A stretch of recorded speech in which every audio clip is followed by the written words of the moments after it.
Alô, alô, eu sou Vinícius Félix e essa é mais uma edição do podcast Telefonemas. Podcast de entrevista onde eu sempre ligo para alguém para bater um papo, trocar uma ideia. E a minha convidada de hoje é a Mel Duarte. A Mel é escritora, poeta, slammer e produtora cultural. É autora dos livros Fragmentos Dispersos e Negra Nua Crua. Ela também é integrante do Slam das Minas São Paulo, a batalha de poesias voltada ao gênero feminino. Talvez você já tenha visto e ouvido a Mel por aí, na Flip, na televisão, na rua. Agora pode ouvir ela nas principais plataformas de streaming, com o disco de spoken word Mormaço, entre outras formas de calor. Sua trajetória e esse novo passo na carreira são o nosso assunto aqui no podcast. Antes do papo, eu te lembro que o Telefonemas conta com seu compartilhamento nas redes sociais. É assim que a gente chega para mais ouvintes. Então, é muito importante que você ajude a gente aí. O veículo de jornalismo independente conta com o apoio dos seus ouvintes, certo? A gente também conta com a sua participação também. Escreve pra gente no Twitter, na hashtag Telefonemas, ou no e-mail telefonemaspodcast@gmail.com. Participa. Telefonemas é um espaço do ouvinte e a gente conta com a sua participação, certo? Então vamos para a conversa com vocês, Mel Duarte. Queria que você começasse falando do Mormaço. O que é esse projeto? Qual que é a novidade dele? Você explorando um campo novo, né? Isso. Para os seus textos. Queria que você começasse dando uma geral nesse prato, ter mais perguntas sobre ele. Tá. O Mormaço é uma proposta que eu já estou cozinhando há muito tempo, na verdade. Eu sempre quis fazer um projeto diferente com a poesia, assim, né? Na verdade, quando eu comecei a escrever e estava no movimento, comecei pelo movimento dos saraus, né? Que foi onde eu me descobri ali, descobri que existia um espaço para o tipo de poesia que eu fazia. E o sarau foi uma plataforma onde eu pude desenvolver o meu trabalho. Depois eu conheci o Slam, onde foi um outro lugar que eu pude acessar. Mas eu sempre fui muito ligada à música, sempre gostei muito, e as coisas, né, andam ali muito próximas. E desde quando eu comecei a escrever, eu sempre gostei muito de falar sobre relações, sempre gostei muito de falar sobre amor, sobre afeto. E o Mormaço já era uma coisa que eu queria fazer há muito tempo, mas eu ainda não entendia muito bem como, assim. E depois de, enfim, foram 10 anos de carreira, trampando, fazendo um monte de coisa. E eu senti um momento que eu falei, eu tô atendendo muito. Eu tô atendendo muita demanda, tem muita gente pedindo para eu fazer coisas, esperando coisas da Mel, mas o que a Mel quer oferecer para as pessoas, né? Sobre o que a Mel quer falar, para além do que as pessoas querem que ela fale, né? Acho que isso é muito importante. Eu cheguei nesse momento da minha carreira e resolvi produzir esse disco, assim. Eu já tinha essa ideia nebulosa na minha cabeça. O Dia, que é o produtor desse disco, é um parceiro meu há muitos anos, então eu sempre ficava paquerando ele e falando sobre isso. E aí, vamos fazer?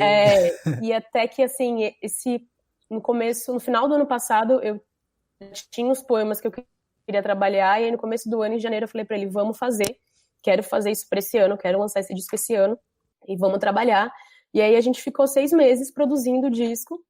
Foi um processo muito legal, assim, muito diferente para mim, e ele foi incrível. O Dia, ele conseguiu ter uma sensibilidade para entender o que eu queria falar, como eu queria trabalhar esse projeto, porque é isso, né? Eu senti falta, tô sempre muito na militância, na linha de frente, mas eu sinto falta de falar sobre amor, sinto falta que as pessoas também discutam sobre isso, e a gente tá passando por um momento muito crítico, né? Então, eu senti que era um momento para poder falar de coisas que fazem o nosso corpo esquentar, assim.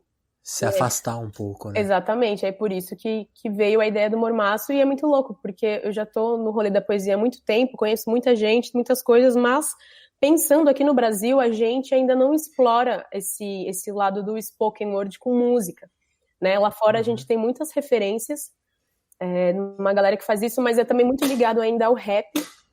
E era algo que eu também queria desconstruir, porque muita gente acha que eu faço rap, e eu falo, gente, são coisas completamente diferentes, tanto que no disco não tem nenhum rap, não é para esse lado, é um rolê muito mais, não sei, muito mais pro blues, pro jazz, pra música preta num outro lugar, assim.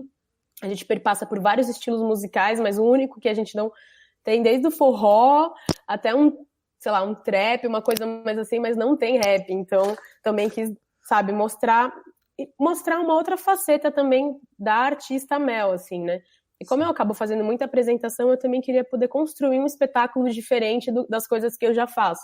Então, na verdade, o disco, o Mormaço, é só uma desculpa para eu colocar um outro espetáculo de poesia na rua diferente, com banda, né, com outro viés, assim, do que é a palavra para mim, de como ela pode ser colocada. É muito interessante todos esses aspectos. A questão do conteúdo, né? Eu acho que talvez nesse momento tão complicado, como você apareceu fazendo textos com um viés mais político, talvez muita gente fique esperando, martela aqui de novo, né? E você puxou para um outro viés, né? No disco. É muito interessante Sim. poder ter essa liberdade para falar do que você quer nesse momento, mas eu queria que você destacasse assim, esses textos são de agora, são textos mais antigos, como que você foi compondo essas letras? O Mormaço tem 10 faixas, 4 poemas são poemas que eu já tenho, um poema do meu primeiro livro, que eu lancei em 2013, e os outros 3 são do Negra Nua Crua, que eu lancei em 2016, Sim. E os outros 6 poemas são poemas novos, Inéditos. Feitos pro disco. Entendi. Então foi um apanhado, assim, tinham coisas que... poemas que sempre fizeram muito sentido para mim e que justamente por isso, porque assim, eu nunca me coloquei como uma poeta da militância, mas foram esses poemas que ganharam grandes proporções. Se você lê o meu primeiro livro de 2013, não tem nada disso, assim, eu sempre gostei muito de falar sobre coisas subjetivas e esses outros lugares, assim, mas aí é claro, a gente vai amadurecendo, vai entendendo a força que a gente tem na palavra, e aí você vai se colocando também, mas se você pega até o Negra Nua Crua, que justamente o Nua é a temática do livro onde eu só trabalho isso, tem mais de 15 poemas só falando sobre isso, mas é isso, não ganha a mesma proporção, então eu resolvi dar uma atenção só para esse recorte, Legal. Porque eu sentia falta de poder falar mais sobre isso, e muitas pessoas que me conhecem há muito tempo sentiam falta de ouvir esses meus poemas, assim, sempre tive... Esse recorte de poemas, assim, foram coisas que durante muito tempo as pessoas sempre me falavam, nossa, Mel, aquele poema, sei o que você fala de amor de um jeito muito diferente, eu acho ele tão legal, tal, tem mais alguma coisa assim? Quero mais. Que vai para esse lado, então eu percebi que existia esse lugar também de tipo, nossa, acho que é massa poder oferecer isso para as pessoas e falar assim, olha, agora eu quero que vocês ouçam só isso, é só sobre isso que eu quero falar, sabe? Então tem esse momento. E diz que tem essa pegada mesmo, eu não ouvi tudo ainda, mas eu ouvi umas 2 faixas e fiquei pensando, caramba, é um clima... Foi a sensação que eu tive de cara, assim, porque me tirou, assim, um pouco da pressão. Aí eu queria que você me contasse como que você e o Dia trabalharam isso da musicalidade dentro da escrita, porque música geralmente eu penso assim que obviamente cada compositor tem seu processo mas como que você tirou esses textos que você já pensava, quando você escreveu eles era só pro papel? Como que foi esse diálogo para eles conversarem musicalmente? Porque no disco você tá falando, né, é spoken word, mas tem um diálogo com a música muito forte, tem momentos que você canta também, né? Como foi esse processo de trazer as letras pra música? Pra mais próximo Sim. da música?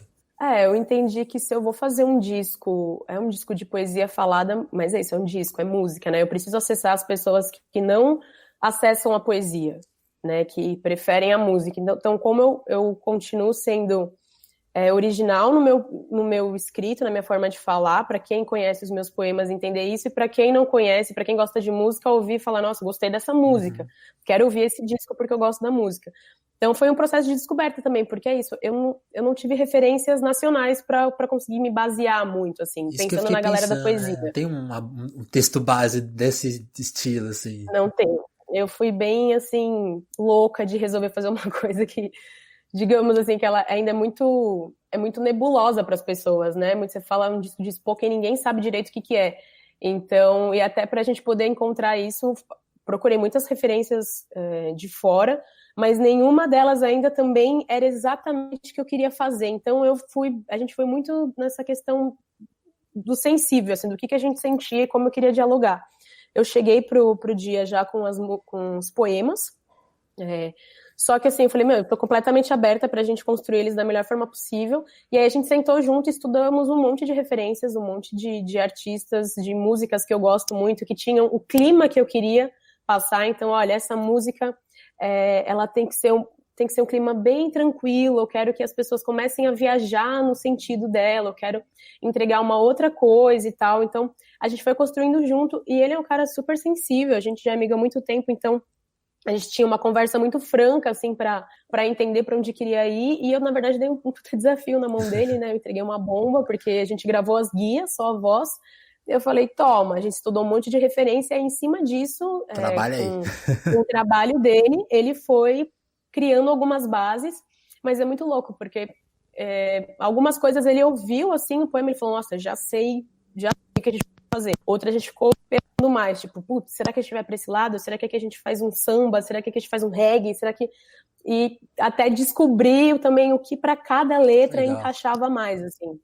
E ele foi muito sensível de entender isso, só que é muito louco, porque quando ele mandou a base, eu já achei incrível, mas aí quando a gente começou a colocar os músicos, porque foram vários artistas, né? A gente convidou muitos músicos para complementar, então é muito louco, porque eu percebi que é um bolo, né? Você vai colocando um pouquinho mais de fermento aqui, então uma coisa é eu ter a base, que foi a base que ele criou, que é só a vibe da música, então a gente sabe que ela tem essa pegada. Agora, e aí na cabeça dele já sabia, olha, aqui a gente vai ter 2 linhas de sopro, aqui a gente vai ter um baixo acústico, aqui a gente vai ter uma guitarra mais assim, e ele falando, eu falava, tá, legal, né? Mas quando eu fui pro estúdio e ouvi os músicos, eu falei, meu Deus do céu, quando chegou a Sivuca, que é percussionista, e ela é sensacional, só que foi a primeira coisa que a gente gravou, só com percussão, e a base já ficou absurdo, assim, e aí depois a gente botou sopro, depois a gente botou violão, depois a gente botou cavaquinho, e aí a coisa vai tomando uma proporção que eu falei, nossa, assim, o disco ele superou completamente as minhas expectativas, porque eu trabalhei com músicos muito bons mesmo, assim, que apesar da gente já falar, eu quero uma linha assim, assim, assado, mas também grava uma linha sua do jeito que você sentir. E aí a galera arregaçava. Porque é isso, eu botava o fone lá e trava na vibe, e aí a gente conseguiu criar linhas bem diferentes e trazer essa subjetividade que tem, assim, a música, né? E é isso, eu também entendia que, poxa, eu não sou cantora, meu recorte, meu trampo, muita gente acha, mas você tá lançando disco porque, né, você quer se colocar nesse lugar. Não, eu não quero ser cantora, não quero ser reconhecida como cantora, não é esse meu foco é com a literatura. Mas eu quero explorar tudo que eu puder dentro da literatura. Mas aí, para isso, também convidei a Nina Oliveira, que é uma cantora, que é uma pessoa incrível, que eu admiro muito, que tem uma voz linda, que me pega, assim. E eu convidei ela, falei, olha, eu quero que você faça a construção dos backing vocals, de todas as melodias para mim nesse sentido, né? E aí é isso, a gente sentou junto no estúdio, ela ia ouvindo as músicas e ia construindo esses arranjos vocais para música, assim, que é o que também dá um outro lugar para música, que vai dando uma outra energia, né? Com aquela voz meio de sereia no fundo, aquele canto. E aí isso também vai criando uma outra energia pra música, assim, né? Isso é muito legal, assim, eu tive muito essa preocupação de ser um disco de música, por mais que seja poesia falada, fazer os instrumentos conversarem quando não se está falando, e quando se está falando, como colocar isso de uma forma também que fique bonito, que fique harmonizado, né? E, assim, o Dia, ele foi simplesmente genial. Legal. Genial no que ele fez. E a questão visual? Eu queria que você faça um pouco da... Eu sou uma pessoa muito complexa, assim, quando eu começo a fazer alguma coisa, eu preciso pensar já em tudo, assim, eu já quero entender tudo. Quando eu decidi o nome do disco, quando eu cheguei nesse nome Mormaço, que é justamente também esse lugar do que faz o seu corpo esquentar, né, de como... O que faz trazer esse calor para você? Eu falei, eu já entendo mais ou menos o que eu quero. E aí cada faixa tem uma história específica. E eu sou muito fã da Ellen Salomão, que é uma fotógrafa baiana incrível.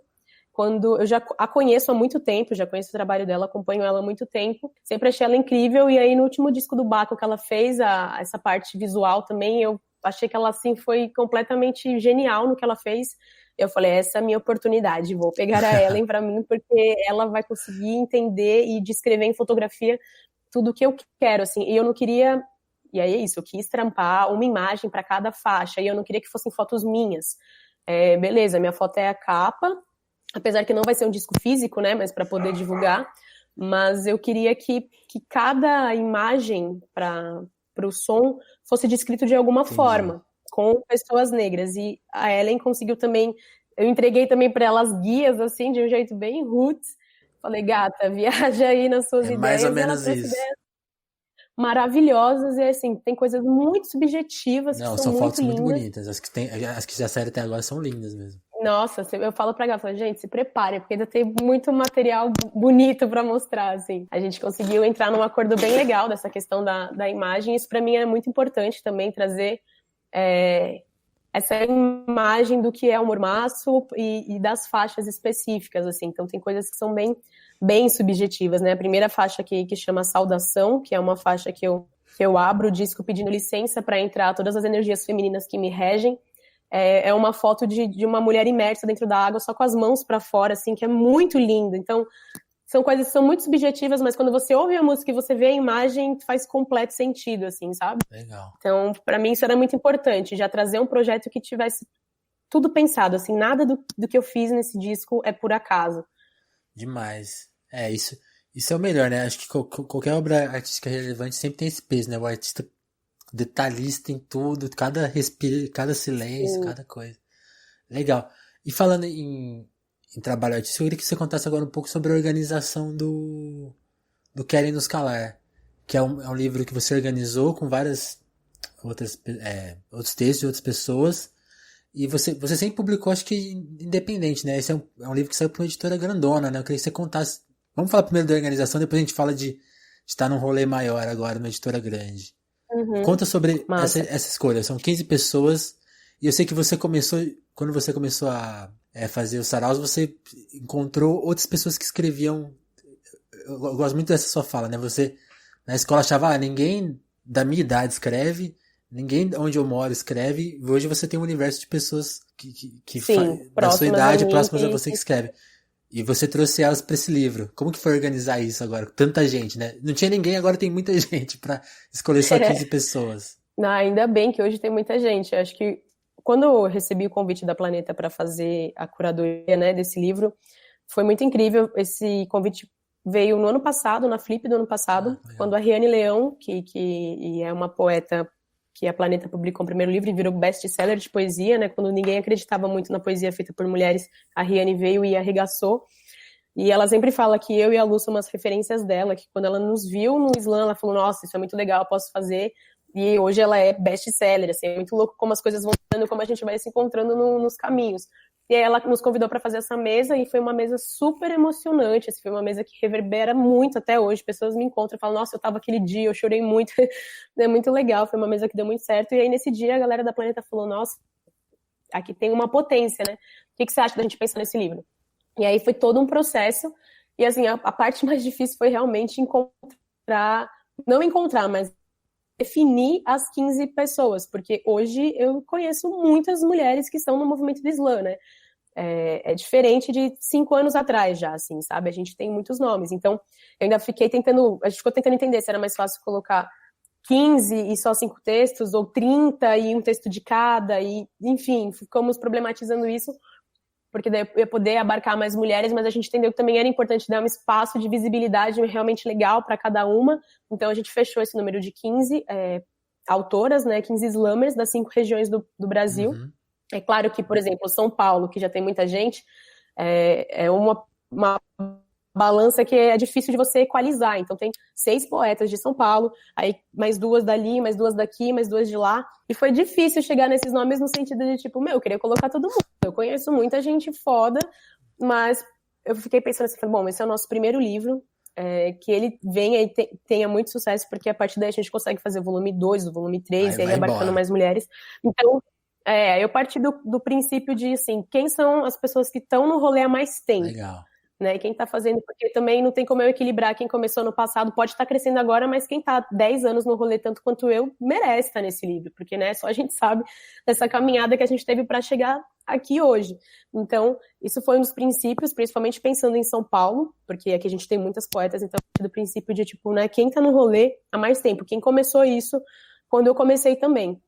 E aí foram esses nomes e outras manas também que organizam slams nas suas cidades, que já fazem movimentos culturais acontecerem nos seus espaços. Então, que elas são linha de frente nesse lugar, assim, que são vozes ouvidas já dentro dos seus estados. Isso para mim era muito importante. Então, por exemplo, a Bel Puan, que tá em Recife. Então foi, poxa, não tem como não colocar a Bel, porque ela ganhou já o campeonato nacional e foi representar o Brasil na França, sabe? Então a gente tem que entender também a movimentação, a trajetória de cada uma para poder colocá-las no livro, assim. E aí são 5 textos de cada, para que as pessoas também possam conhecer um pouco mais, né, a escrita das poetas.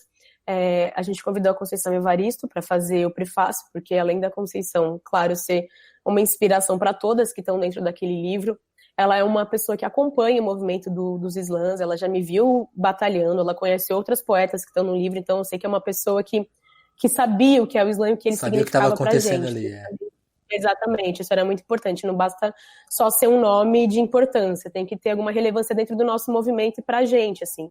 E ela aceitou, e a gente também tem as ilustrações no livro da Lela Brandão, que são ilustrações lindas também, para quem fala, não sei como que é a carinha delas, ali você já consegue entender um pouco.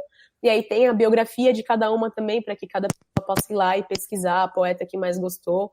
Enfim, assim, foi um trabalho que ficou muito bonito, assim, também superou muito as minhas expectativas quando a gente começou a produzir, porque ele foi tomando um caminho bonito mesmo, assim, sabe? E eu tenho recebido um retorno absurdo, eu não imaginava, assim, de pessoas que estão... Primeiro que estão conhecendo o movimento do slam a partir desse livro, né, que ainda não conhecem. Apesar do slam já existir há 11 anos no Brasil, ainda muita gente não sabe o que é, não acho que tá entende chegando muita gente agora, né? Sim, e mostrar que, assim, existem mulheres muito boas fazendo esse movimento acontecer em outros lugares, então se atentem a elas, assim, sabe? A gente tem uma menina de 16 anos, por exemplo, no livro, e acho que a Roberta, que é a pessoa mais velha, que tem 40 e poucos. Então a gente também perpassa por várias idades ali, sabe? E é isso, e cada uma no seu estado tem a sua especificidade, o seu jeito de falar, as suas gírias próprias também, que é muito legal. A gente respeitou muito a escrita das poetas no livro, assim, sabe? Isso é uma coisa que eu também bati muito o pé. Falei, se ela tá falando nós vai, é nós vai mesmo, não é pra corrigir, esse jeito que a pessoa fala. Tem todo uma questão aí, sabe, de ser respeitado. Sim. Também, e deu muito certo, assim, o Querem Nos Calar é a primeira antologia a nível nacional que a gente tem, assim, então é um marco também pra gente que tá nesse corre há muito tempo, sabe? Isso que eu queria saber, assim, agora, aproveitando que você falou disso, você tá aí há 10 anos atenta a isso, e acho que principalmente ali depois, até da sua participação na Flip em 2016, e até a forma como a Flip abraçou o slam, e depois agora as editoras. Acho que uma das principais dificuldades do slam no começo, com certeza, era divulgar, né? Divulgar tanto o slam em si, quanto os livros. Porque o mercado independente é muito tem essa dureza, né? De divulgação, conseguir os espaços. E agora o movimento tá em espaços maiores, tá chegando muita gente nova. Como que você tá encarando esse momento, assim, de... Esse pessoal que chega...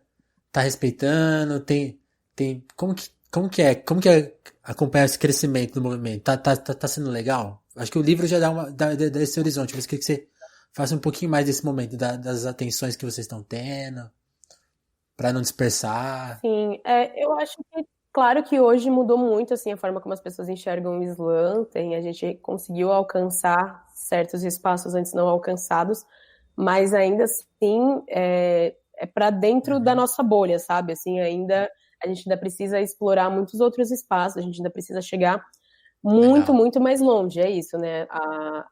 Esse é o primeiro livro que uma editora grande resolveu publicar. Tem outras editoras menores que estão trabalhando com isso. Realmente a maior dificuldade que a gente tem é na questão da distribuição, né? Eu, como uma poeta independente, os 2 livros que eu lancei, que são os meus livros, eu só vendia se eu estivesse na rua, se eu estivesse nos eventos, então é um corre que ele é muito físico, é muito energético, você tem que estar ali o tempo todo mostrando o seu trampo, apresentando para que as pessoas conheçam, para que as pessoas acessem, e ainda assim é um processo que é difícil, né? Nem todas as mídias dão espaço. Claro que a gente tem a internet que ajudou gritantemente, ainda tem muitos espaços a serem galgados, assim. A Flip, esse ano, por ter dado o espaço para o slam, foi uma grande conquista, mas eu acho, assim, que a Flip tá dormindo muito no barulho, porque, assim, hoje não, né? Esse ano, assistindo o slam lá e vendo aquele espaço lotado de gente assistindo, e pensar que o negócio acontece há 11 anos e foi a primeira vez que eles deram um espaço realmente dentro da programação oficial pro slam, sabe? Assim, A Flip precisa entender que a gente tem um público grande, não só do Islã, mas um público grande jovem que está consumindo literatura, e é esse público que vai permanecer. Como a gente agrega esse público, ele não vai permanecer. Então a gente tem que entender como que a gente agrega essa galera. Então é isso, a gente já está fazendo Islã, sarau Islã na Flip. Eu vou para a Flip desde 2013, vender livro na rua e fazer intervenção. E assim, sabe, para participar de uma programação oficial é super difícil. Eles ainda não nos reconhecem como escritores, ainda está muito distante. E também não acho que as pessoas precisam ficar só esperando a validação da Flip, assim, sabe? Eu acho que o corre que eu faço e tudo que eu já coloquei na rua já me valida muito. Mais importante o público, então, né? Sempre. O bacana de lá é você conseguir, porque você dá realmente essa visibilidade, né? Quando eu participei do sarau que teve lá em 2016, é isso, deu um gap na minha carreira muito grande. Foi muito importante para as pessoas não só conhecerem meu trabalho, mas saberem que existiam mulheres pretas da periferia que faziam isso, porque muita gente chegou, tipo, achando que era, nossa, isso é uma novidade. Gente, desculpa, isso não é novidade, isso acontece há muito tempo. A questão é que, assim, a gente tá falando faz uma cota, mas vocês que não estão ouvindo.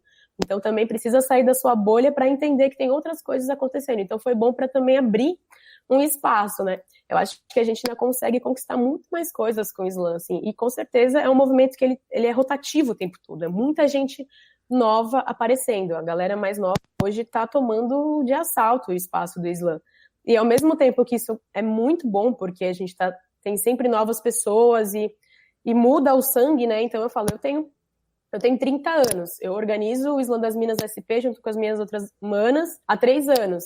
Mas já tem outros Islãs que estão vindo com uma galera de 15, 16, 17 organizando. Essas pessoas vão ter mais fôlego para fazer isso, porque para além do Islã eu tenho uma carreira que eu estou trabalhando.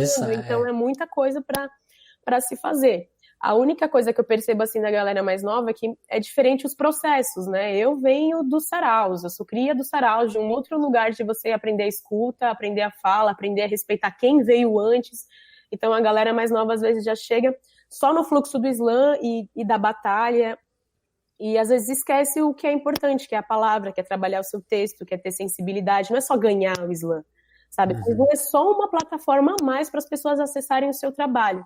Então é tentar não perder a sua essência só por causa da competição, porque isso muitas vezes acaba acontecendo, né? A galera fica tão na pilha de ganhar o Islã, que daí só faz texto que sabe que vai vibrar o Islã, sabe? Aí você só vai para aquela linha, eu só posso escrever texto de até 3 minutos, porque no Islã não, se você quiser fazer um poema de 8 minutos, você faz, sei lá, sabe? Assim, a gente não pode também começar a entrar nessa caixinha, senão você deixa de fazer sua arte de uma forma original, orgânica, entende? Eu fico pensando nisso, porque acho que é um movimento assim, que a gente já viu algumas vezes, assim até as batalhas de rima que são muita gente compara, tal, o movimento. Eu acho que eles viveram esse movimento. Era uma coisa totalmente underground. Aí depois que rappers como MC, do Rashid cresceram, muita gente começou a ir para as batalhas também por causa desse movimento e o movimento meio que deu uma cercada porque começou a virar assim, ó, regras, tal. Eu fico pensando se o Islã teria tem esse perigo, né, de virar uma coisa, uma competição e as pessoas perderem talvez um pouco o rumo do objetivo principal, né, que é o que você falou, a plataforma de expressão, né, não tem que ter um controle. Eu acho que isso acontece num determinado momento, mas as pessoas, poetas, vão percebendo isso, assim, né, você tem esse momento de tipo, quero ganhar e tal, mas depois você vai entendendo que não é só isso, que se você é uma pessoa que realmente se dedica à palavra, você vai entender que não é só isso. E aí, aos poucos, você vai se encontrando em outros lugares e explorando outras coisas. É o que eu falo para as pessoas. Eu, hoje em dia, eu já não batalho mais em slam. Eu tive a minha fase de ir para as batalhas, de querer isso, fazer com que as pessoas acessassem o meu trabalho.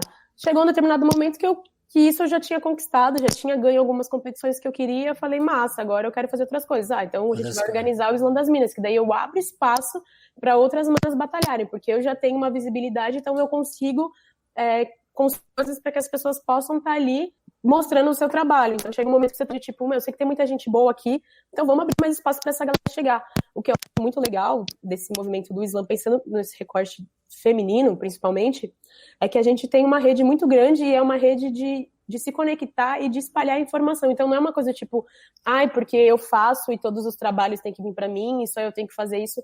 Por exemplo, eu não dou conta de fazer de dar atenção para todos os convites que chegam, para um monte de coisa, mas eu falo, olha, eu não consigo, mas eu conheço tal Mas tem e uma tal pessoa que podem fazer isso tão bem quanto. Não precisa só me chamar para falar sobre Islã, da mesma forma como eu comecei, a Luz também começou, a Luísa também começou, a Mari Félix também começou. Então, às vezes, né, a pessoa acha uma pessoa só e concentra tudo ali, e fala, não, peraí, porque esse universo ele é muito maior. E a gente vai se conectando, assim, isso é muito legal, assim. Eu já recebi muita proposta de trampo bacana, indicado por outras manas, da mesma forma como eu também já indiquei muita gente. Então não tem por que a gente pegar só pra gente, né? Tem público pra todo mundo, cada uma tem um jeito diferente de se expressar, e isso é o que é o mais legal, assim. Isso que eu queria te perguntar, essa coisa de comunidade de vocês, de ser um grupo de mulheres, o Islã, os homens também participam, são movimentos que conversam ou tem dificuldades, assim, até de abrir espaço. Vocês criaram um espaço, por exemplo, das mulheres porque onde os homens faziam não tinha espaço? Tem histórias assim? Eu queria que você contasse um pouco da história do Islã em si, como evento. O Islã sempre foi uma batalha mista, né? Enfim, qualquer pessoa de qualquer sexo, gênero, pode ir batalhar. Legal. Mas, como todo lugar, mesmo que seja democrático, o machismo está aí imposto na nossa sociedade e você vai ver reflexo disso em qualquer lugar que você esteja. Historicamente falando, nós mulheres não somos incentivadas a falar, não somos incentivadas a nos colocar. Então, é claro, quando você encontra um espaço de fala num lugar público, onde tem um monte de gente para te dar atenção no que você vai falar, é um lugar difícil para uma mulher, porque ela não está acostumada a fazer isso na sociedade. Já os homens estão muito mais bem engendrados nesse esquema. Então, eles já estão muito mais bem preparados para chegar num sarau, num Islã, não importa se tem 50, 100, 200, 300 pessoas, ele vai lá e fala. As meninas não, tanto que quando eu comecei nos saraus, em 2006, 2007, eu participava de sarau, e assim, durante muito tempo, eu participei de vários saraus que eu era a única menina a falar. Eu conheci outras mulheres que tinham, por exemplo, a Elisandra Souza foi a primeira mulher preta de dread que eu vi no sarau falando, eu falei, meu Deus do céu, essa mina tá aí tomando esse espaço, isso é muito importante. Mas quando eu comecei, eram pouquíssimas referências que eu tinha das mulheres que iam lá, subiam no palco e falavam. Elas estavam organizando os eventos, elas estavam produzindo, estavam assistindo, mas falar é um outro processo. E aí, quando eu percebi que a mulherada superou isso e começou a tomar conta dos saraus, eu fiquei muito feliz. Me encontrei com várias pessoas que falavam, nossa, que bom que a gente se enxerga aqui agora. Mas aí veio o Islã e aconteceu a mesma coisa, porque os caras já estavam mais num outro processo. E aí o Islã das Minas veio justamente para isso. A gente percebeu que muitas manas que escreviam, que a gente já conhecia do sarau, não se sentiam confortáveis ainda de batalhar no Islã, porque achavam que... E é isso, né? O Islã ainda tem essa coisa da nota, é realmente uma competição. O sarau é um espaço de experimentação, então você fala lá, sabe, vai embora. O Islã você vai falar e as pessoas vão te dar uma nota, né? Elas estão ali para te julgar, você está sendo observada nesse sentido. Então aí mexe com um outro lugar também da autoestima, de várias outras coisas, que para a mulher é super difícil. Total. E aí ela tem que trabalhar isso. Então, o Islã das Minas é um lugar de acolhimento, e eu digo Islã das Minas pensando em toda a rede que a gente tem, né? Porque hoje a gente tem mais de 17 Islãs com recorte para mulheres, e alguns para pessoas trans também, como a Islã das Minas, São Paulo, RJ, pensando em abarcar esse público, porque a pessoa que não se sente confortável em batalhar no islamista, mas quer começar, ela vai no Islã das Minas. Porque se ela é uma mulher preta, lésbica, ela quer falar sobre a efetividade dela nesse lugar, no islamista ela não se sente tão confortável para falar sobre isso. Então ela vai no Islã das Minas, fala, se sente mais confortável, recebe também a troca de afeto das pessoas que estão ali vindo, e aos poucos elas vão tomando toda essa iniciativa para chegar no islamista e batalhar. E a gente viu acontecendo muito no Islã das Minas, mas muito mesmo, assim, a gente brinca que o Islã das Minas é uma fábrica de monstras, né? Então as meninas chegam acanhadas, lendo um papelzinho, tremendo, aí você vê um ano depois aquela mana já batalhou em vários e já ganhou de vários caras antes considerados, né, os melhores, tomando de assalto, assim, então você fala, ótimo, o espaço é para isso, é pra gente se fortalecer e ganhar o mundo. Legal. E essa é um pouco a sua história? Quando você começou, como era o seu processo de escrever e de apresentar o texto? Porque eu acho que isso é o mais difícil do Islã. Como você falou, né? Tem a questão do julgamento. Então, como você migrou dos saraus pro Islã e começou, meu texto vai ser julgado, o que eu vou fazer? Como que você começou essa de de ter esse cuidado? Como que foi na sua cabeça? Você também começou mais tímida ou você já migrou com mais firmeza, assim, já tô acostumada com isso? Como que foi essa transição pra você? Uhum. Isso é uma coisa que é muito pessoal para cada uma, assim, porque eu vejo conversando com muitas manas, é isso, cada mulher, cada vivência te traz um peso diferente, assim. Eu sempre fui uma criança muito comunicativa, eu nunca tive problema em me expressar publicamente, isso é uma coisa que tá no meu DNA. Eu, tipo assim, com 6 anos eu era a oradora da turma, sabe? Então, a fala para mim sempre foi algo muito bem Legal. resolvido. Eu nunca tive vergonha de falar o que eu queria falar, onde eu queria falar. Tanto que durante minha adolescência foi bem problemático, porque eu era aquela pessoa estouradinha que saía falando tudo do jeito que queria e até eu aprender que não é muito bem assim que funciona. Sincericídio. E aprender que tipo a palavra tem força, e a gente tem que ter responsabilidade de como a gente profere as coisas, porque né, pega nas pessoas. E aí eu entendi que a palavra é habilidade. E quando eu comecei no sarau, a primeira vez que eu vi um sarau e eu vi alguém declamando, as pessoas declamando, eu não tive coragem de falar. Eu vi aquilo e falei, meu Deus, isso existe, isso é incrível. Eu escrevo, mas nunca pensei que teria um espaço para eu falar o que eu escrevo. Massa, mas aí até falar é um outro processo também. Então eu comecei aí a observar até ter coragem de falar. Mas é claro que as primeiras vezes que eu fui declamar, eu assim queria enfiar minha cara na terra. Eu não era, por mais que é diferente, né, de você, sei lá, de você estar num lugar e se posicionar e falar coisa, outra coisa é quando você escreve todo um sentimento, uma bagagem ali, você chegar e falar para pessoas que você nunca viu. Enfim, é um processo. Mas eu gostei, a primeira vez que eu fiz, por mais que eu tremesse, que eu tava morrendo de vergonha, eu falei, nossa, isso é legal. Isso gera uma adrenalina em mim que é boa e eu quero melhorar isso. Então, foi uma parada muito minha mesmo, assim, de me entender naquele lugar, de ter certeza que aquele era um espaço para mim e querer colocar as minhas coisas. Então, comecei a falar aos poucos e fui melhorando isso também. Assim, até hoje, eu tremo pra caramba. Até tem vários lugares que eu vou me apresentar que eu falo, gente do céu, o que tá Hoje que não acontecendo? vai. Assim, eu fico super nervosa. Não tem como, sabe? Várias pessoas me perguntam, nossa, mas você não erra, não sei o que. Claro que eu erro. Já errei várias apresentações cabulosas, que eu falo, por que eu...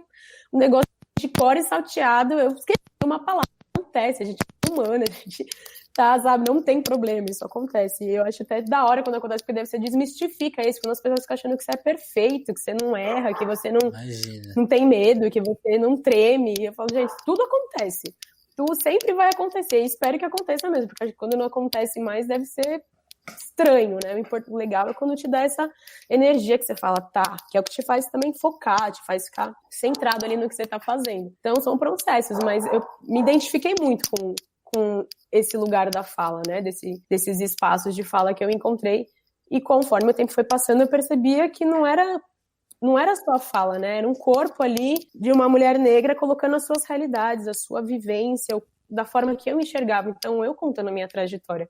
Eu nunca imaginei que isso fosse possível, assim. Eu sempre eu descobri a poesia com 8 anos. E eu sempre escrevi de uma forma muito livre, sem nenhum tipo de pretensão. Eu nunca imaginei nada do que pudesse acontecer com a poesia, assim. E até porque também, por exemplo, meus pais me viam escrever, eles sabiam que eu gostava de escrever. Quando eu comecei a falar sobre poesia, eles começaram a me dar livros de poetas e tal. Mas também eles nunca botaram uma fé, né? Ninguém incentiva uma criança a ser escritor nesse país. Eu nunca ouvi uma criança falar, quando eu crescer eu quero ser escritor, quando eu crescer eu quero ser poeta. E se falar isso, nossa, os pais vão falar, pelo amor de Deus, interna, porque tem alguma coisa errada. Você não vai ganhar dinheiro, né? Começa todas aquelas coisas. Então a gente não incentiva. E hoje, com essa crescente, principalmente dos slams, eu vou muito em escola, assim, sabe? E é muito louco, porque você vê o tanto de gente que não acredita que isso pode ser uma possibilidade, pode ser uma profissão. Eu falo, gente, sim, pode sim. E é importante que a gente permaneça ativo com isso, sabe? Porque é a nossa forma de contar a nossa história. Cada geração é uma geração, cada um passa por um momento. É muito legal quando as pessoas falam, você me representa, mas eu não quero representar as pessoas, eu represento a Mel, sabe? É o que eu falo, é como eu sinto. Todo mundo pode se representar, se auto-representar. Então, se você gosta de escrever, escreve mesmo. Fala seus textos, coloca ele no mundo, porque é o que você sente, sabe? E eu percebi também nesse processo que era muito egoísmo da minha parte eu guardar o que eu sentia só pra mim. Porque quando eu comecei a declamar os meus poemas, né, nos espaços, eu recebi um retorno muito legal das pessoas. Assim, muita gente vinha falar comigo. Eu não fazia ideia como a poesia ela podia virar muitas chaves nas pessoas. E aí, quando eu comecei a receber esse retorno, que foi, né, que eu entendi, falando, nossa, realmente, a gente tem uma responsabilidade muito grande com a palavra, eu comecei a entender que não posso guardar isso pra mim, porque nunca se sabe como você pode fortalecer o outro, sabe, com uma palavra de apoio, compartilhando um sentimento que você passou, assim. Então, desde o começo, eu entendia que eu precisava falar o que eu sentia. E a partir daí eu fui entendendo que o que eu sentia era coisas que várias outras pessoas sentiam, mas essas pessoas não conseguiam se expressar da mesma forma do que eu. Então eu estava ali amplificando outras vozes, né? A gente nunca tá sozinho nesse movimento, assim, nesse rolê. Tem muita gente pensando e sentindo as mesmas coisas ao mesmo tempo, só que ainda bem que é isso, algumas conseguem colocar isso de alguma forma para o mundo, né? Tanto com a poesia, com a música, com o teatro, com a dança, enfim. Não, só pra gente parar pra pensar no ponto. Você já era extrovertida pra falar e mesmo assim é uma batalha pessoal. É um processo. Falar. Pessoal, isso. Totalmente.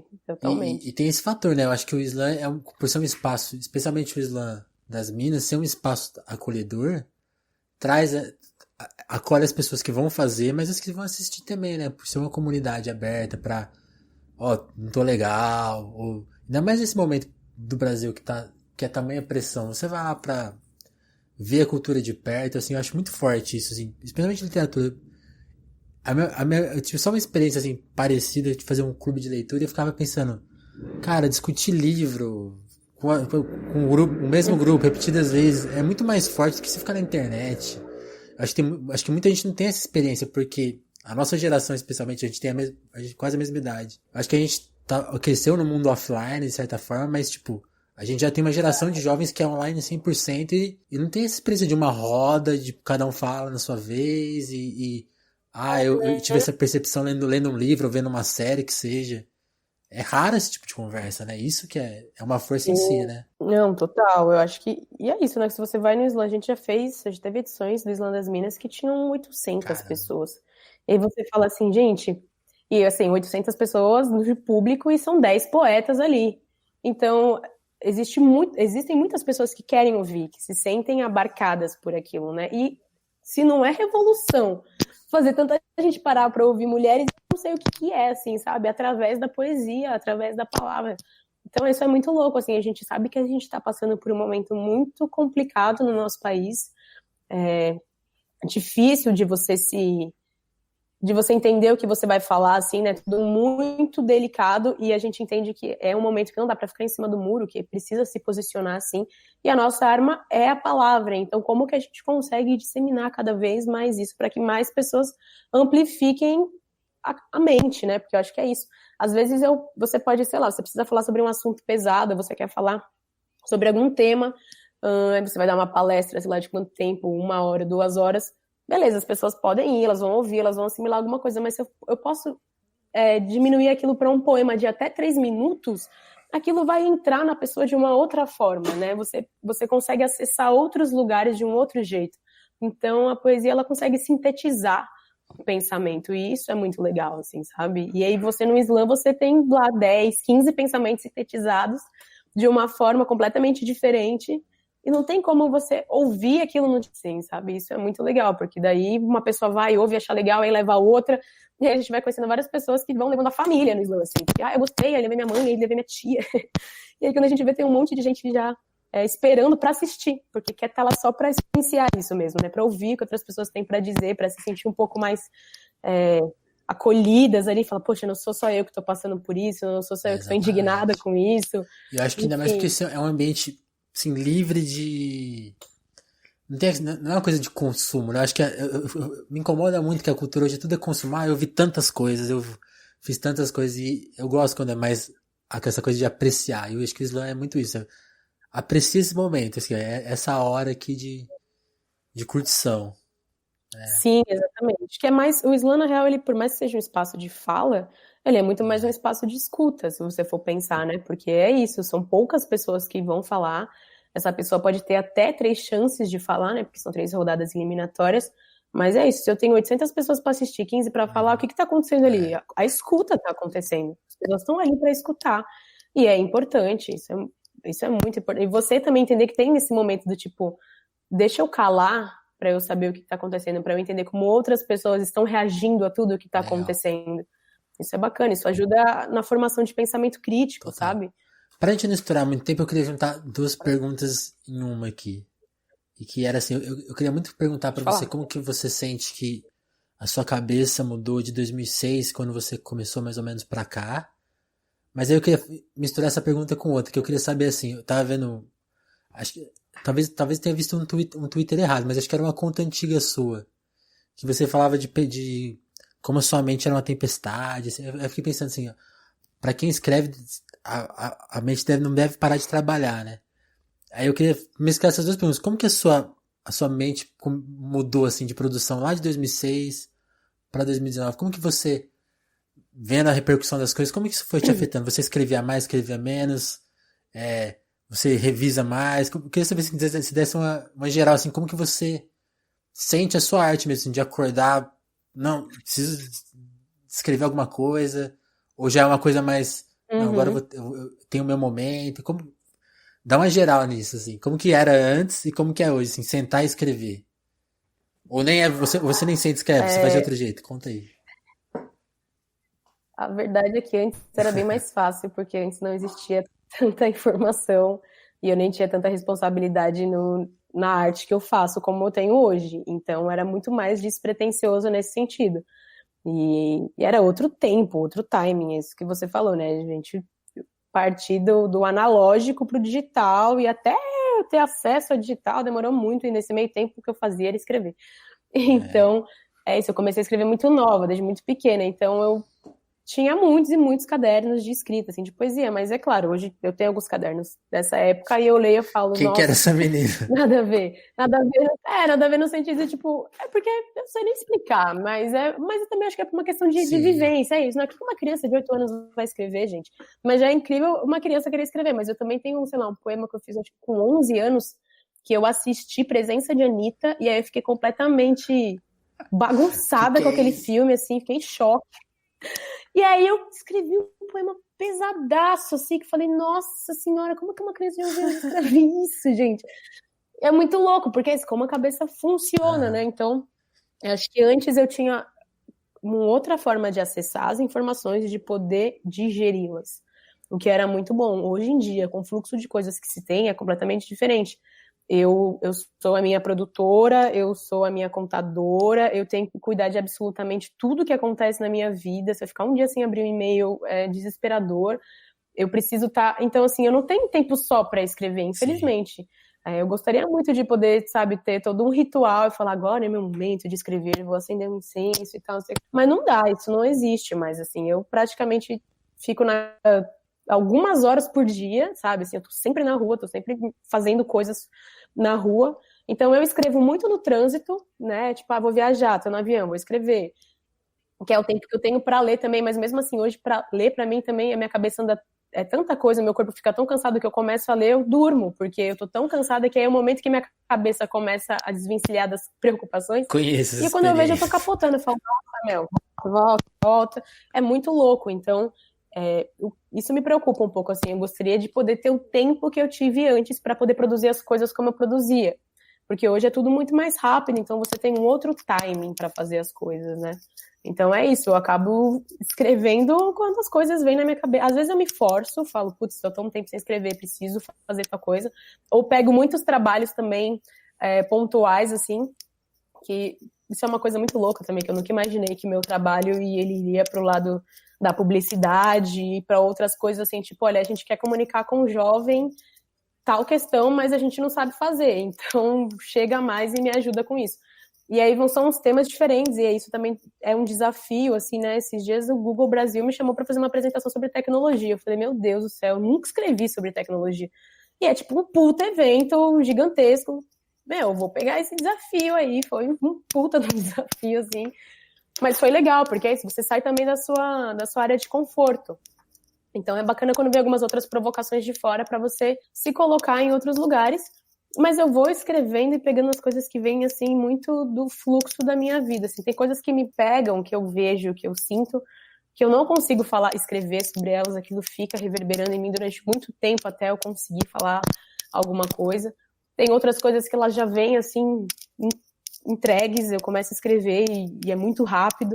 Então acho que cada momento, cada dia é de um jeito, assim. Mas isso, com certeza, o que mudou, é claro que amadureceu muito a minha escrita, a minha forma de me colocar, de entender o que eu quero dizer, como eu quero dizer, o meu vocabulário, enfim. Mas hoje eu sinto muito mais falta de ter o tempo que eu tinha antes. Quando a Mel ainda não era tão conhecida e quando a Mel também não tinha tanta responsabilidade no que ela ia dizer para como as pessoas iam receber isso, assim, sabe? Então são dois lugares ali, assim, eu sempre tenho que estar... Nossa, espera aqui, meu cachorro. Não, aqui é São dois lugares autorizado. diferentes, porque você tem essa responsabilidade, assim, sabe? Hoje eu sei que eu não posso falar qualquer coisa, de qualquer jeito. Então Entendi. E complexo, como você acha que assim. você vai... Agora voltando lá pro começo da conversa, o Mormaço, você tem a pretensão de... Quer dizer, pretensão não. Você tem a ideia de levar o disco pro palco, fazer tipo turnê? Tem essa ideia? Na verdade, o disco é só uma desculpa para existir o espetáculo. A Você questão toda mencionou é isso, eu essa. queria... O Mormaço nasceu da vontade de É pra ir pro apresentar o palco. espetáculo, de ir para o palco com banda. Então, é isso, eu me apresento muito já, faço muita apresentação em um monte de lugar, um monte de gente, e apresentação de poesia e tal, e eu senti a vontade de poder fazer isso de um outro jeito, e é isso, e comunicar outras coisas. Então eu entendi que para eu fazer esse espetáculo, para que as pessoas conhecessem, para eu vender ele, eu precisava ter esse material de uma outra forma, e é por isso que eu produzi o disco. Então o disco Mormaço, entre outras formas de calor, ele nasce para existir o espetáculo. E agora o processo é esse, é conseguir espaços para apresentar o espetáculo, porque não é um espetáculo, não é teatro, e não é só poesia, e não é só música, é um monte de coisa junto envolvida, são músicos, né, no palco ali comigo também, e é um outro processo, até para mim mesmo, assim, que eu estou trabalhando e que está sendo muito incrível. Trabalhando com uma diretora, que é a Dani Nega, que inclusive faz parte do Núcleo Bartolomeu de Depoimentos, que organiza o Slam, o Zap Slam, que foi o primeiro Slam que veio aqui para o Brasil, né? E a Dani é incrível, eu citei com ela, eu falei, olha, eu quero fazer esse projeto, então vamos pensar nele, em como apresentar, porque o Mormaço, ele é muito sensorial, né? É um disco que eu quero que as pessoas ouçam e na hora que você ouvir, você fala, nossa, preciso mandar mensagem para aquela pessoa que eu amo, nossa, que vontade de beijar na boca, nossa, que vontade, que tesão que isso me dá, sabe? A proposta é essa, e o show é para as pessoas saírem de lá, assim, loucas para amar. Então, é um desafio também trazer isso para o palco, assim, tipo, como que a gente provoca isso nas pessoas, como a gente faz elas sentirem calor e falar, pelo amor de Deus, Mel, tô molhada, o que eu faço aqui agora? É essa provocação e é esse o lugar que eu quero trabalhar com um espetáculo, assim, e tá sendo muito doido escrever tudo isso, produzir tudo isso, assim, que é outro trampo, né, são outras plataformas para se trabalhar, outras ferramentas. E outros desafios, né? Porque levar esse texto pro palco, você falou muito da experiência ao vivo, eu imagino que ler com a música os textos vão se transformando, né? Sim. Até te perguntar isso antes, essa pergunta que ficou, eu esqueci de fazer na hora que você mencionou isso, mas quando você mencionou dos erros que às vezes acontecem enquanto você fala, eu fiquei curioso, você leva textos escritos pro palco, mas você já, ali no palco, esses textos se modificam de alguma forma? Ou eles só crescem assim, talvez no sentido mesmo, mas, ou estruturalmente você fala, não, eu vou incluir mais uma parte, vou levar esse assunto mais adiante. Tem isso? Faço, acontece. Tem coisas que a gente escreve separado, e aí depois você tá lendo, você tá vendo, você fala, nossa, isso tem a ver com isso. Então, quando eu for apresentar, eu vou começar com esse trecho desse poema, e aí eu falo esse outro, aí eu posso encerrar com aquele outro pedaço daquele outro lá que tem a ver também. E aí, na hora que você apresenta, é diferente. E com certeza os textos, se você pega os textos do meu livro de 2016 e me ouve falando, já tem várias palavras que eu já mudei. Porque na hora que você fala, às vezes você quer falar uma palavra, você fala outra, e você sente que aquela ficou melhor, então você usa ela, né? E se você esquece, na hora, você faz aquele freestyle. Você trocou. Porque, tipo, quem sabe de cor, beleza, mas quem não sabe, segue o baile. Então você vai se adaptando, assim.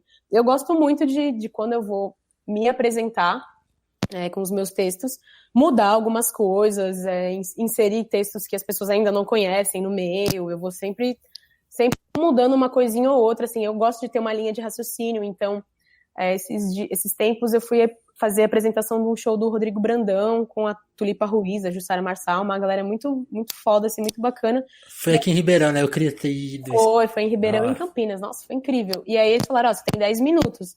Falei, bom, tenho 10 minutos, eu preciso construir uma linha de raciocínio em 10 minutos. Então, que eu sou essa pessoa também muito... Pra mim, tudo tem que fazer sentido. Pelo menos pra mim, tem que fazer um sentido. Então, tem que ter começo, meio e fim. Então, como em 10 minutos eu consigo falar sobre várias coisas diferentes e que elas entre si façam sentido. E como eu interligo de um pro outro, assim, sabe? Porque não dá pra ficar tendo pausa, tem que ser uma coisa dinâmica. Tipo, agora eu vou falar disso. Não, sem chance. Não, eu sou uma pessoa que eu não explico nada. Eu começo a falar e é vocês que entendam, assim, sabe?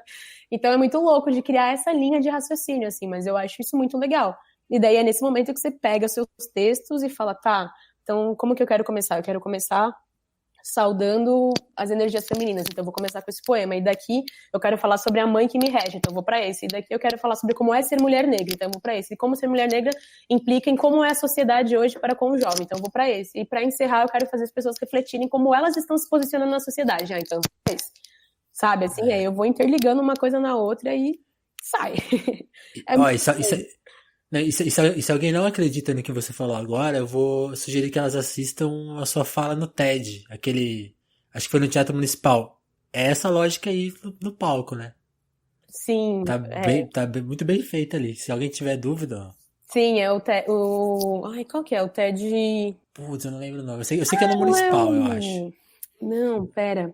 É que tem vários aquelas, né? Eu tenho um TED que é de mulheres negras, mas esse é bem curto, e tem um Live Talks, que ele tem a mesma estrutura do TED, do TEDx, né? Mas é outra plataforma, que ele vem de uma... Foi a primeira vez que eu dei uma palestra, assim, né? Que pediram para eu explicar minha trajetória e com poesia. Eu falei, meu Deus, como eu faço isso? E foi onde eu comecei a criar essa linha de raciocínio. E aí eu construí uma palestra que é justamente a poesia como ferramenta de transformação social.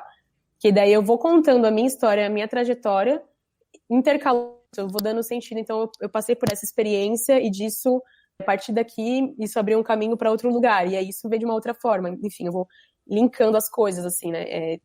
E normalmente as pessoas, tipo, para palestra, isso é uma coisa que encaixa bem legal, porque você acaba apresentando de um jeito dinâmico. Não deixo de falar um pouco da minha experiência e também de contar os meus poemas. Isso é bem legal quando tem esses espaços, porque é diferente. Pra gente fechar o papo pra não estourar 1 hora, e também pra respeitar seu tempo. Tá. Eu queria fazer uma pergunta assim, mas não sei se ela não sei se ela tem uma resposta. Não sei se é difícil ou fácil esse assunto, a resposta para essa pergunta, mas você falou de escrever as coisas, esses textos que tem um tom mais de falar de questões políticas, questão do corpo, até e questões mais internas de sentimento. Eu queria saber assim, tem algum assunto que você já colocou assim no papel, já levantou e ainda não saiu um texto? Tem alguma coisa que você ainda fala assim, não, isso aqui eu quero escrever um dia e ainda não consigo? Nossa, tem várias, eu não sei nem te elencar isso. Ainda não falei sobre muita coisa, muita coisa. E às vezes as pessoas vêm me cobrar também sobre certas coisas, tipo... Tem uma cobrança? Tem. Até quanto a essa questão de gênero também, assim. Eu falo, gente, as pessoas precisam entender que não é só porque a gente escreve primeiro que eu preciso realmente falar sobre tudo. Eu tenho que falar sobre o que eu quero e onde eu me sinto confortável também sobre falar. Tem coisas que não cabem na minha boca e eu não vou falar sobre elas. Eu preciso, antes de qualquer coisa, me sentir confortável com o que eu falo e entender que isso faz sentido. Eu também não vou por modismo, assim, sabe? Aí, sei lá, aconteceu uma situação tal, em tal lugar, e aí todo mundo começa a escrever sobre... Eu não vou ser essa pessoa, assim, sabe? Eu tenho também, principalmente quando a gente fala de questões que são mais pesadas, assim, né? Como, enfim, a morte de Marielle, vários... Principalmente nesse recorte da população preta, assim, de como a gente tem sido dizimado, assim, isso pra mim é muito forte, é muito forte. Eu escrevo, e eu olho aquilo e falo, meu, nem tudo que eu escrevo eu preciso mostrar, nem tudo que eu escrevo precisa estar no mundo, assim, eu escrevo antes de qualquer coisa pra mim, porque eu tenho uma necessidade de colocar certas coisas que me incomodam pra fora. Eu sou uma pessoa muito sensível e certas coisas me batem de um jeito que, assim, eu fico dias chorando, eu fico muito mal. Às vezes não consigo nem conversar com os meus amigos. Então é um processo que é complexo, assim, nem sempre a gente consegue falar sobre tudo e como as pessoas gostariam que a gente falasse, assim, sabe? Como elas esperam. Então, sim, às vezes existe uma cobrança. A gente fala, mas você não tem um poema sobre tal coisa? Eu não tenho. Não consegui falar sobre isso e não sei se um dia eu vou falar. E, assim, tudo bem, sabe? Porque se você também for entrar na pira de todo mundo, que todo mundo quer e espera de você, nossa, coitado, assim, você não vive, né? Então, mas ainda tem muitas coisas que eu quero escrever, sim, que eu quero falar.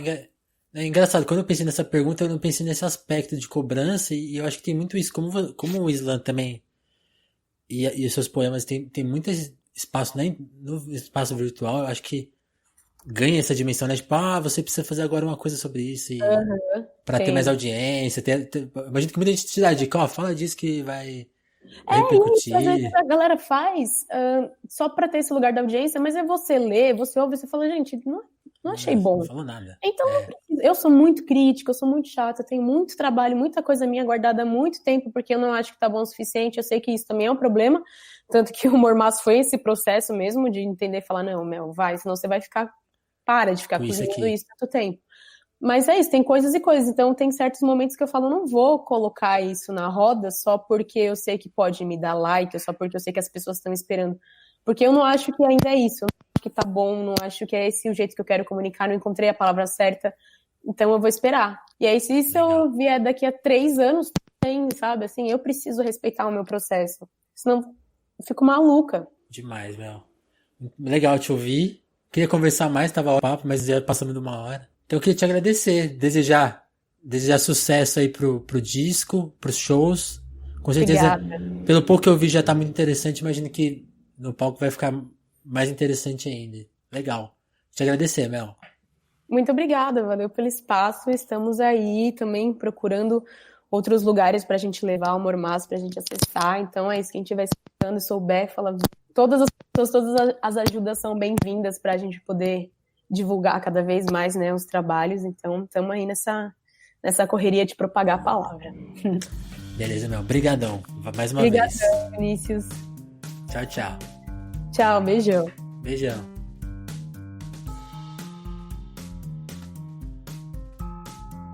Alô, alô. E aí, pessoal, gostaram do Papo com a Mel? Eu gostei bastante, quero agradecer a Mel por essa ótima conversa que a gente teve, pelo tempo dela, pela participação dela. Muito obrigado, Mel.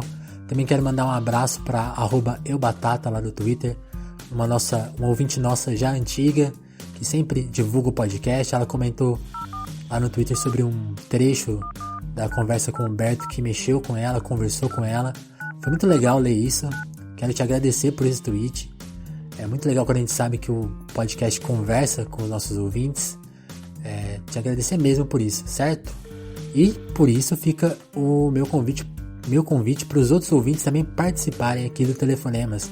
Escrevam a hashtag Telefonemas lá no Twitter, mandem e-mail para telefonemaspodcast@gmail.com ou participem do nosso grupo lá no Facebook. Todos esses espaços são espaços de diálogo, de conversa, e quando couber a gente traz esse diálogo aqui pro podcast também. Seja numa entrevista, vai saber, né? Ou também aqui nesse espaço que é nosso. Certo? Um abraço e até a próxima edição do Telefonemas.